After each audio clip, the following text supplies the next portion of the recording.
porphyry copper deposit in southern Peru, which we announced to the market in January, so it's relatively recent.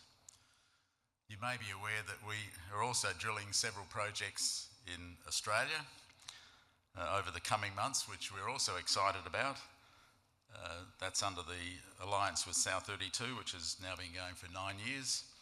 And if you want to know more about that, you'll need to come and see us at the booth, because today it's solely on Peru. A disclaimer, which you can read at your leisure. As we announced in January, our maiden drilling program at Cangallo intersected significant thicknesses of copper and gold from near surface to, in most cases, the end of the drill hole, which is roughly at 300 metres depth, which is the limit of our current drilling. From what we know today, the mineralisation is open in all directions, including depth, with the main porphyry or centre of porphyry system still to be found. So we think the best is still to come. The prospect is owned 100% by AusQuest via its Peruvian subsidiary Questor SAC. The company has a strategic land holding in the area surrounding Cangallo, covering some 250 to 300 square kilometres of prospective strike. The project is well located, being approximately 10 kilometres from the coast, and you've just heard about the preferred use of seawater for processing, and close to infrastructure. We're very close to the Pan-Pacific Highway as well, and it occurs at low altitudes, roughly 1,000 to 1,200 metres, so no excessive heights. We've been working in south of Peru for at least 14 years, so you could say this is not an overnight success story, but a result of hard work and persistence by our team in Peru, led by Mick Sherrington, who has been with us for most of the journey, as well as our staff and consultants based here in Perth. We have an operational office in Arequipa, which employs several local geologists who have played a significant role in our exploration programs over the past 5 to 10 years. So we have longevity with our staff in Peru. Peru is an excellent place to explore for copper, being the second largest copper producer in the world. It has an established mining jurisdiction, and whilst not perfect, especially for junior explorers, it is transparent and effective, with many new mine developments either approved or in production within the south of Peru over the past several years, which you can see here in magenta. Quellaveco, Zafranal, Minajusta, and potentially Tia Maria, but that has some community issues to solve. Since arriving in Peru, AusQuest has focused its exploration efforts along the coastal belt in the south of the country, where we were able to secure a significant title in areas that we deemed of interest based on our proprietary aeromagnetic survey and structural interpretations. We spent roughly $1 million US back in 2010 flying a regional airborne survey to help us identify targets before securing any title. We believe then, as we do now, that the coastal belt of southern Peru is underexplored, given its natural advantage with proximity to the coast and infrastructure, advantage in cost, both for exploration and development. Having a closer look at the Cangallo project.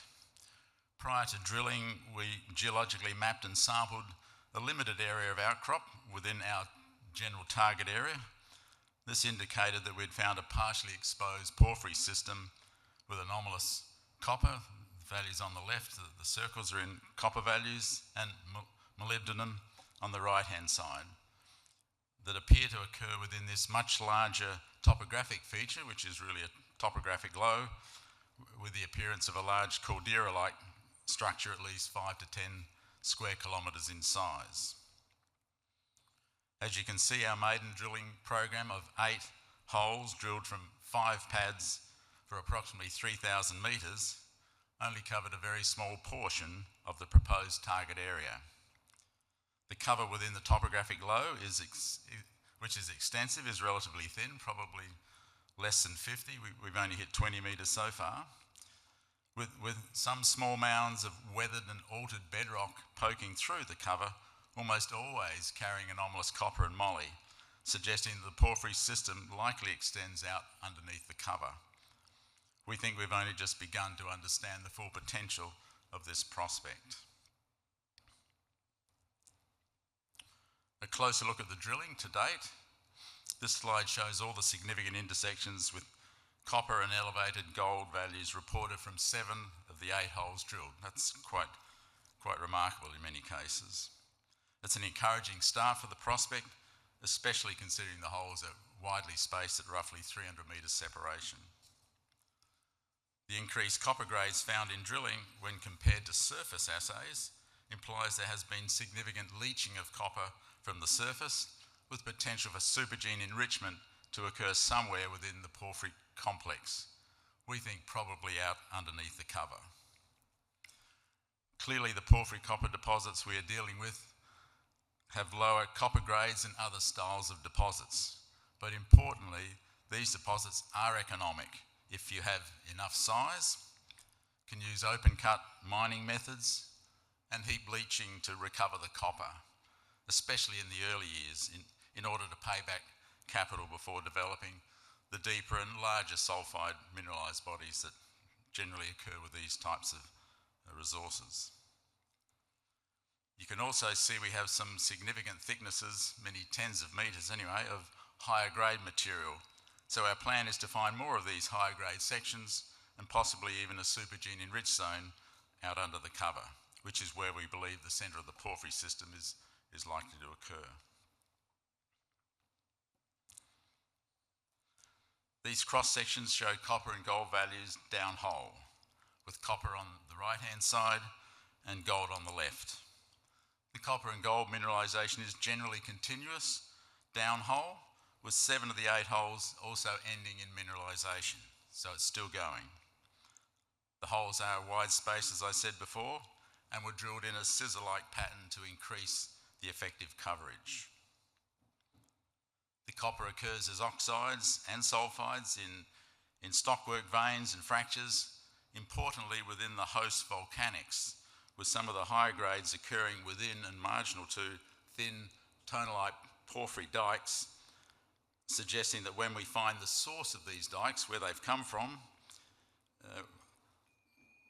we may also find much higher grades.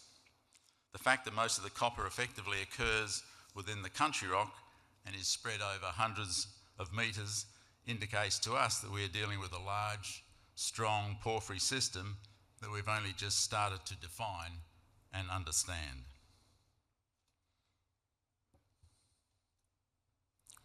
Some photos to give you an idea of the terrain we are dealing with. As you can see, there is no vegetation and no communities on site, at least not yet. That can happen. We're close to the Pacific Ocean. In the bottom right-hand slide, you can see the sea in the distance, which would be a preferred source of processed water if needed, and that avoids any conflict with the agricultural part of the Peruvian economy. You can also get a sense of the extent of the cover and the size and scale of the prospect that we're testing from these photos. It's roughly 3 by 2 kilometres, and we think it could easily double that size, but for other reasons. The small mounds that you can see in the distance generally contain sericite altered rocks and anomalous copper and moly values, as I said before, plus some pathfinders, implying there is likely more mineralisation hidden beneath the cover. The RC drill rig we used is shown in the bottom left-hand side. In Peru, most companies use diamond drilling to test their porphyry prospects, but we've found that by using RC, whilst limiting the depth of coverage to roughly 300 odd metres, we've been able to drill twice the number of metres for the same budget, making it highly beneficial when we're exploring in covered areas.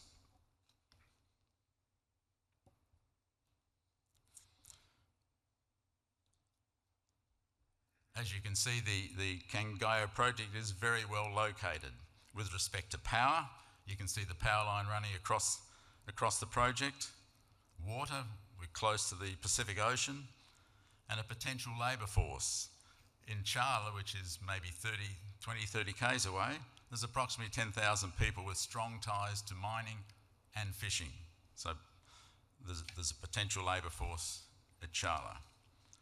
We've had a long engagement program with local communities, especially the fishing village of Puerto Viejo, where we continue to provide support to the local school, which you can see on that slide. I'll get the ambassador to translate the message to Questor. There is also a possible port site planned roughly 20 kilometres south of the project, which we happen to find on one of the government maps. So we know no more than that, but a port within 20 kilometres, or potential port, is also a bonus for the project.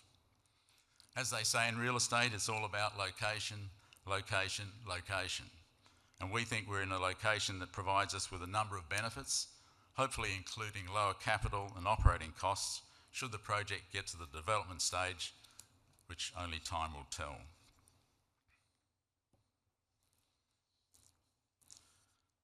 As we announced last week, our Stage 2 RC drilling program is close to getting underway. We've completed access preparations and installed an exploration camp on site to improve the efficiency of the drill program. The last program was based out of Charla, which is roughly an hour and a half's drive from the prospect. This program will include at least 5,000 metres of drilling, some 13 to 14 drill holes, which have been designed to extend outwards from the known intersections and to continue exploratory drilling beneath the cover in order to find the centre of the porphyry system and hopefully some higher grade material, which would be a bonus. We're also planning a couple of deep 800 metre drill holes, diamond holes, to test the depth extent of the copper sulfides, as well as a third stage of RC drilling approximately a kilometre south of here, where we have strong indications of further porphyry mineralisation. Sighting of the diamond holes will depend on results from this Stage 2 drilling. Both the diamond and Stage 3 RC programs are scheduled to commence in the second half of the year, probably starting in July, with the Stage 3 program still waiting on modified drill permits to be approved, which we expect in the coming months. So lots to look forward to if you are a shareholder. On a more regional scale, we have secured a strategic land package over approximately 60 kilometres of strike, within which we have defined a number of porphyry and IOCG, iron oxide copper gold, in Peru, more like manto replacement style targets, which we believe have effectively been upgraded by the success of our drilling at Cangallo. We've found one porphyry, there should be more. The east-west structural corridor that generally hosts the Cangallo deposit is thought to extend as far east as the Zafranal porphyry deposit, which is currently being developed by Teck and Mitsubishi. You can also see we have several major company competitors on our doorstep, but these companies are mainly to the north of where we're exploring and potentially have different ideas, but we'll run with ours at the moment. Two prospects in particular are already at the drill-ready stage, with drill permits for both Lantana and Playa Kali prospects expected by the middle of the year, providing us with the option of expanding our drill coverage to other targets within the same structural corridor as Cangallo. Very briefly, so I could talk for a while on these, very briefly, Lantana is a large-scale porphyry copper target with exceptionally high and widespread copper grades from surface sampling, many in excess of 1% copper, suggesting the presence of a strongly mineralised porphyry system nearby. We have outcropping advanced argillic alteration, which is a technical term, but it tells us we're near the top of a system, and we have anomalous moly and bismuth, which are also good pathfinder indicators, supporting the presence of a nearby porphyry. It's located 30 kilometres east of Cangallo and is regarded as a high priority target and is ready for drilling. Playa Kali is an IOCG target about 15 kilometres to the west of Kangayo within the same structural corridor. At this prospect, we've identified outcropping manto-style copper and gold along the coast. There's some photographs of that in our booth. In a similar geological setting to the large Minahusta copper deposit, which is about 150 k's away and now being mined by Macobre SAC. We've done ground magnetic surveys at Playa Kali and have defined a number of targets under the coastal plain that are proposed for drilling. We're currently in the process of finalising drill permits for both Lantana and Playa Kali, which are expected to be approved within the next 2 to 3 months. All this adds up to a very active program and lots of news flow from Peru over the next 6 to 12 months. This forward-looking program chart shows us our best estimate of timing for the planned drill programs at Kangayo, with some optionality included for Lantana and Playa Kali. We're also in the process of completing some early stage metallurgical test work to check on copper and gold recoveries from selected Kangayo drill samples.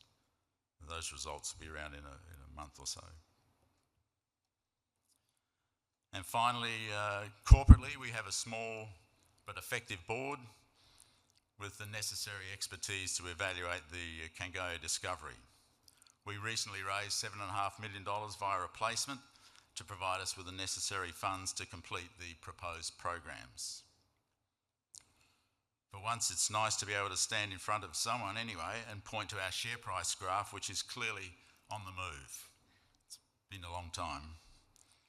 Which way it goes from here, I'll leave that up to you to decide.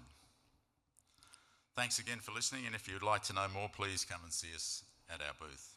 And thanks also to Paydirt for the opportunity to present.